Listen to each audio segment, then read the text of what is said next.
안녕하세요. 여러분의 경제학 합격의 길을 열어드릴 짱박사입니다. 자, 오늘 저와 함께 정말 중요한 주제 하나를 제대로 파헤쳐 볼 건데요. 시험에 거의 매번 나온다고 봐도 무방한 바로 화폐 공급입니다. 아니, 중앙은행이 찍어낸 돈이 어떻게 우리 경제에서 몇 배로 불어나는지 그 신기한 원리를 오늘 제가 완벽하게 여러분 걸로 만들어 드릴게요. 자, 본격적으로 시작하기 전에 제가 아주 재미있는 질문 하나 던져볼게요. 만약에 중앙은행이 짠하고 100원을 만들어서 우리 경제에 공급했다고 한번 상상해 보세요. 그럼 우리 경제 전체에 돌아다니는 돈, 그러니까 총 토화량이 정말 딱 100원만 늘어날까요? 어떠세요? 감이 좀 오시나요? 정답은 여러분 예상대로 아니오입니다. 훨씬 더 많이 늘어나요. 오늘은 바로 이 마법 같은 비밀, 중앙은행이 뿌린 돈이 어떻게 눈덩이처럼 불어나는지 그 원리를 제가 아주 속 시원하게 파헤쳐 드릴게요. 오늘 우리가 화폐 공급을 정복할 순서는 이렇습니다. 먼저 모든 돈의 씨앗이라고 할 수 있는 본원통화가 뭔지부터 딱 잡고 갈 거고요. 그 다음에 이 씨앗이 은행 시스템을 통해서 어떻게 거대한 돈의 숲을 만들어내는지 그야말로 마법 같은 신용창조 과정을 살펴볼 겁니다. 그리고 이 마법이 얼마나 강력한지를 알려주는 공식 화폐 숭수를 배울 거고요. 마지막으로 이 모든 조각을 합쳐서 최종 공식 M=MH를 완성하고 핵심만 쏙쏙 뽑아서 정리할 겁니다. 자, 준비되셨죠? 바로 출발합니다. 자, 첫 번째 관문입니다. 모든 돈의 시작점, 근원, 바로 본원 통화인데요. 이 개념만 확실하게 잡으시면 오늘 수업의 절반은 먹고 들어가는 겁니다. 진짜예요. 그럼 본원 통화가 대체 뭘까요? 개념은 의외로 간단해요. 중앙은행 창구를 통해서 우리 경제에 맨 처음으로 공급된 현금, 바로 그게 본원 통화입니다. 여기서 중요한 포인트, 조폐공사에서 막 찍어낸 새 돈 있죠? 그건 아직 본원 통화가 아니에요. 반드시 중앙은행을 거쳐서 시중으로 풀려 나와야 비로소 돈을 불리는 씨앗이 되는 거죠. 그래서 이름도 근본 본자를 써서 본원 통화인 겁니다. 영어 이름은 더 멋있어요. High Powered Money. 왜 이렇게 강력하다는 이름이 붙었을까요? 곧 알게 되실 겁니다. 이 돈이 가진 힘이 정말 어마어마하거든요. 이 강력한 돈, 본원 통화 H는 딱 두 가지로 구성됩니다. 화면 보시면 하나는 민간, 그러니까 바로 우리들 주머니나 지갑 속에 있는 현금, C이고요. 다른 하나는 은행 금고나 중앙은행 계좌에 보관 중인 돈, 바로 지급준비금 R이에요. 그러니까 아주 쉽게 말해서 중앙은행이 뿌린 돈이 지금 사람들 손에 있느냐, C, 아니면 은행 손에 있느냐, R의 차이인 거죠. 이거 정말 중요합니다. 본원통화 H는 민간이 가진 현금 C와 은행이 가진 지급준비금 R의 합이다. 이건 그냥 외워주세요. 자, 이제부터 진짜 마법이 펼쳐집니다. 중앙은행이 공급한 그 작은 씨앗, 본원통화가 어떻게 몇 배, 몇십 배로 불어나는지 그 놀라운 과정을 지금부터 저와 함께 보시겠습니다. 바로 예금은행 시스템을 통해 일어나는 신용창조입니다. 이 마법이 어떻게 작동하는지 아주 간단한 시나리오로 보여드릴게요.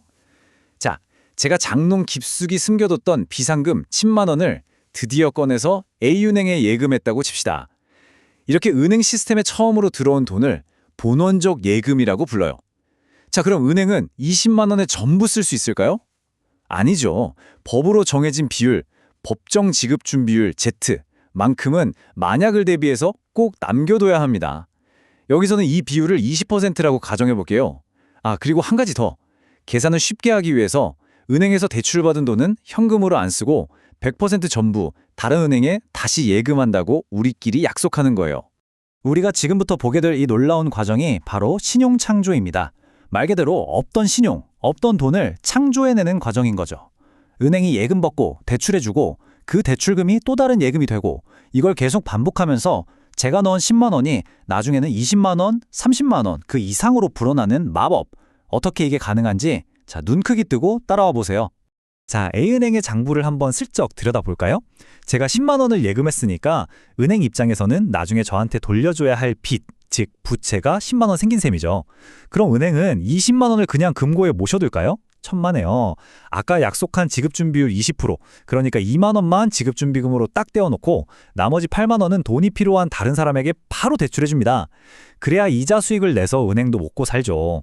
자, 보세요. 자산 쪽엔 지급준비금 2만 원과 대출금 8만 원, 합해서 10만 원, 부채 쪽엔 제 예금 10만 원, 양쪽에 딱 맞아 떨어지죠?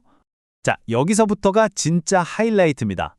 A은행에서 8만 원을 빌린 사람이 그 돈을 B은행에 고스란히 예금했다고 해보죠.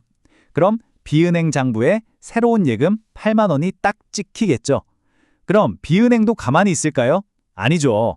똑같이 지급준비율 20%인 1만 6천 원은 남겨두고 나머지 6만 4천 원을 또 다른 사람에게 냉큼 대출해줍니다. 이제 뭔가 그림이 그려지시죠?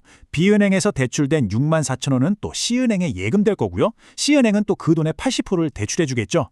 이 과정이 D, E, F은행으로 마치 도미노처럼 끝없이 무한히 반복됩니다. 대출이 예금을 낳고 그 예금이 또 다른 새로운 대출을 낳는 이 끝없는 연쇄 반응.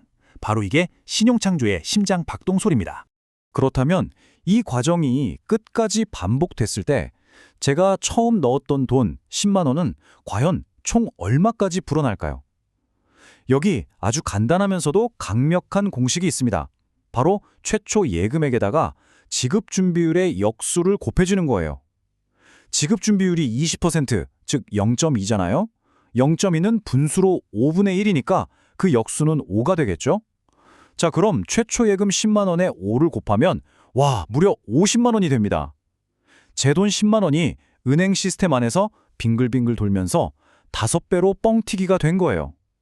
정말 놀랍지 않나요? 와, 방금 우리는 은행 시스템의 엄청난 마법을 목격했습니다.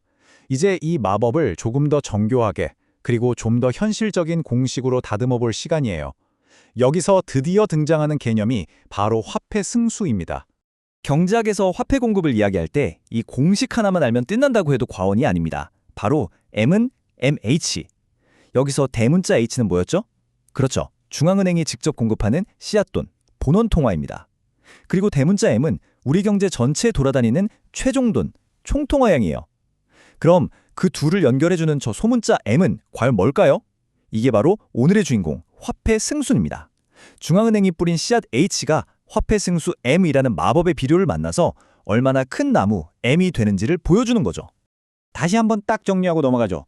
M은 총통화량, H는 중앙은행이 직접 컨트롤하는 본원통화, 그리고 M은 이 본원통화 한 단위가 과연 몇 단위의 총통화량을 만들어내는지를 보여주는 그야말로 마법의 숫자, 화폐 승수다. 그럼 이 마법의 숫자 M은 도대체 어떻게 결정될까요? 자, 그럼 이 화폐 승수 M은 어떻게 정해질까요? 아까는 지급준비율의 역수 지분의 1라고 간단히 계산했죠? 근데 사실 그건 아주 이상적인, 그야말로 교과서에나 나올 법한 상황이에요. 현실은 좀 다르죠. 왜냐면 우리가 대출 받으면 그 돈 전부 은행에 다시 넣나요? 아니죠.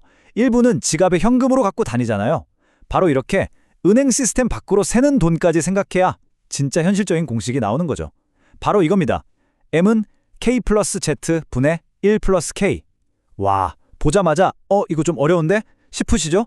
괜찮아요, 괜찮아. 저 짱박사랑 하나씩 딱딱 뜯어보면 이거 아무것도 아니에요. 정말로요. 이 복잡해 보이는 공식의 핵심 재료는 딱 두 개, K와 Z입니다. K는 현금 통화 비율이라고 하는데요.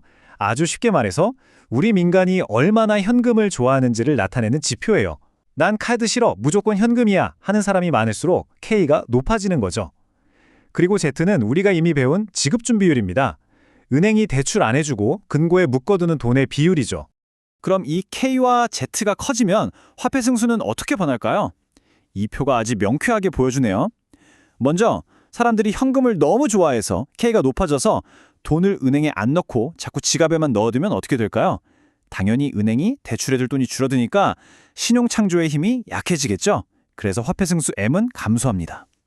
다음으로 은행의 지급준비율 Z가 높아지면요. 이건 은행이 대출을 덜 해주고 돈을 더 많이 쌓아둔다는 뜻이니까 역시나 신용창조가 위축되고 화폐 승수 M은 감소하겠죠. 자, 핵심은 이겁니다. K와 Z, 즉 은행 시스템 밖으로 새어나가거나 K, 시스템 안에서 잠자고 있는 돈 Z가 많아질수록 돈이 불어나는 마법의 힘은 약해진다. 이겁니다. 자, 여러분, 이제 거의 다 왔습니다.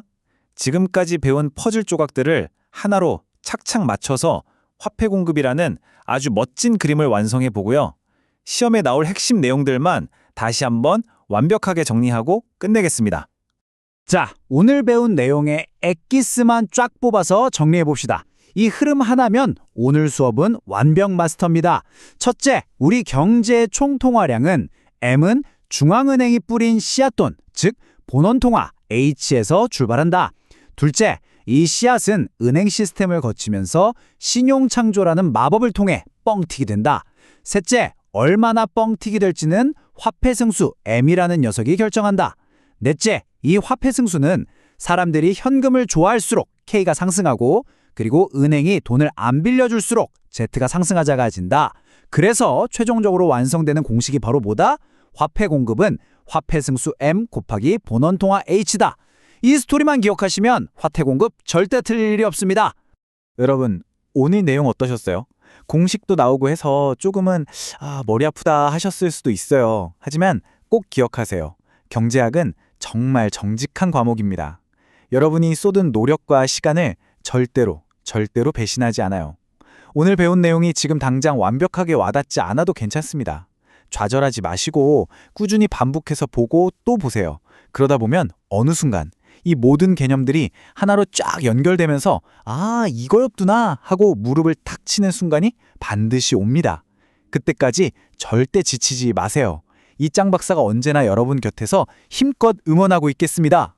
혹시 오늘 배운 내용 중에 이 부분은 좀 더 알고 싶다 하는 게 있거나 혼자 공부하다가 꽉 막히는 부분이 있다면 절대 주저하지 마시고 네이버 짱박사 경제학 스터디 카페로 오세요.